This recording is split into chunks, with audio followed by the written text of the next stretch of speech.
حضور نے فرمایا کہ سب سے شریر طبقہ اگر ہے تو وہ بھی علماء کے روپ میں ہے، اور سب سے اچھا طبقہ اگر ڈھونڈنے نکلو تو فرمایا وہ بھی اور کہیں نہیں ملے گا، وہ بھی علماء کے روپ میں ہے۔ اس لیے سب سے زیادہ پھر چھان پھٹک تو اس شعبے کی کرنی چاہیے اور دیکھنا چاہیے کہ خیر کہاں ہے، اور خیر کو حاصل کرنے کے لیے 2 قدم آگے بھی چلنا پڑے تو کوئی حرج نہیں ہے، اور شر کو چھوڑ دینا چاہیے۔ علم کسی صاحب علم کے پاس بیٹھ کے ہی سیکھا جا سکتا ہے، جو متقی ہو، پرہیزگار ہو، دیانت کے ساتھ بیان کرنے کا مزاج رکھتا ہو، تو اس سے ہی دین حاصل کرنا چاہیے۔ ہر ایک شخص سے تو ہمیں دین حاصل کرنے سے منع کیا گیا ہے، کہا یہ دین ہے، اس کو ایسے ہی جس سے چاہو حاصل نہ کر لو، اس کے لیے بھی ہمیں معیار دیا گیا ہے۔ اور بعض لوگ سوشل میڈیا کو اتنا معتبر سمجھ بیٹھے کہ وہاں جو ملے، حالانکہ وہ بھی انسانوں نے ڈالا ہوا ہے، اور لوگوں نے اپنے اپنے عقیدوں، اپنی اپنی خواہشات کے مطابق وہاں جو بھی ڈال دیا، تو اس کو ہم نے کہا کہ یہ جو ہے وہ درست ہے، جبکہ زیادہ تر چیزیں وہاں درست نہیں بھی ہوتی۔ تو اس لیے یہ بات ذہن میں رکھیں کہ حضور کی جانب کوئی چیز منسوب کرتے ہوئے اس کا یقین ہونا چاہیے کہ یہ حضور علیہ السلام کا فرمان ہے۔ علم حاصل کہاں سے کریں؟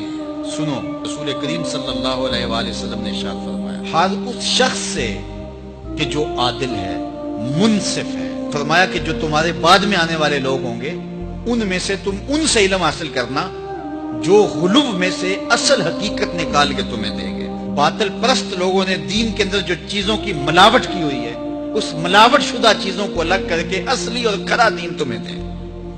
وَتَعْوِيلَ الْجَاهِلِينَ، اور جاہل لوگوں کی تعویل سے تمہیں بچا کر کے اچھا علم تمہیں عطا کرے۔ چونکہ دین میں ملاوٹیں ہیں کہ انہوں نے کتنی چیزوں کو دین بنا لیا جو دین ہی نہیں ہے۔ آج درباروں پہ، مزاروں پہ چلے جائیں تو جو ہوتا ہے وہ کسی سے مخفی ہے۔ مختلف فرقوں والوں نے جو حال کیا، تو آپ جدھر بھی جائیں، جس بھی طبقے میں جائیں، تو پھر اس دور میں کیا علم مفقود ہو گیا ہے؟ جبکہ 2 نمبر پیر، جاہل، مولوی اور متشدد مزاج لوگ، اور کیا کیا کس طرح کے لوگ، اور توحید کے نام سے کوئی صحابہ کو گالیاں دے رہا ہے، کوئی اہل بیت کا بغض پال رہا ہے، اور کیا کوئی سجدے کروا رہا ہے اپنے آپ کو۔ اب اس ماحول کے اندر کیا اللہ امت کو محروم رکھ دے گا کہ اس امت کے اندر کوئی نہ ہو جو کھرا دین پیش کرے؟ کہا نہیں، میری امت میں ہر دور کے اندر اللہ ایسے بندے رکھے گا۔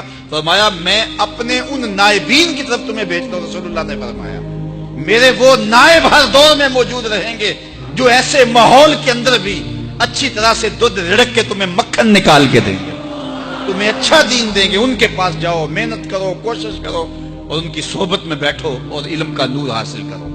رسول کریم صلی اللہ علیہ وآلہ وسلم نے ارشاد فرمایا جس شخص کی اللہ بھلائی کا ارادہ کر لیتا ہے اسے دین کا فہم عطا کر دیتا ہے، دین کی سمجھ نصیب کر دیتا ہے۔ اور پھر ارشاد فرمایا ایک وقت ایسا آئے گا لوگوں پر کہ جب اسلام کا صرف نام رہ جائے گا، اسلام کا صرف نام رہ جائے گا، باطن میں اسلام نہیں ہوگا، روحوں میں اسلام نہیں ہوگا، رویوں میں اسلام نہیں ہوگا، طرز زندگی میں اسلام نہیں ہوگا، معاشرت میں اسلام نہیں ہوگا، ملکی قوانین میں اسلام نہیں ہوگا، عدالتوں میں اسلام نہیں ہوگا، اسلام صرف نام کا رہ جائے گا۔ وَلَا يَبْقَى مِنَ الْقُرْآنِ إِلَّا رَسْمُهُ، اللہ اکبر، اور قرآن صرف رسم کے طور پہ، رسم الخط کے طور پہ باقی رہ جائے گا۔ بڑے خوبصورت لکھے ہوئے کلمات تو ہوں گے لیکن کسی کے عمل میں قرآن کی تعلیمات کی جھلک دکھائی نہیں دے۔ اللہ اکبر، مسجدیں زیب و زینت کے لحاظ سے تو آباد ہوں گی لیکن ہدایت کے نور سے خالی ہوں، ممبر و محراب سے لطیفے سنائے جا رہے ہوں گے۔ ہم تو دیکھ رہے ہیں کہ اس دور میں بھی ایسا ہو رہا ہے، تلقین غزالی نہیں رہی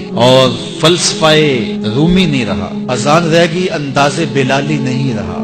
اللہ کے نزدیک سب سے زیادہ لوگوں میں جو شریر شخص ہے، قدر و منزلت کے لحاظ سے قیامت کے دن سب سے شریر شخص وہ ہوگا جس کے علم نے اس کو نفع نہیں دیا۔ اللہ تعالیٰ جل شانہ ہمیں علم نافع عطا فرمائے۔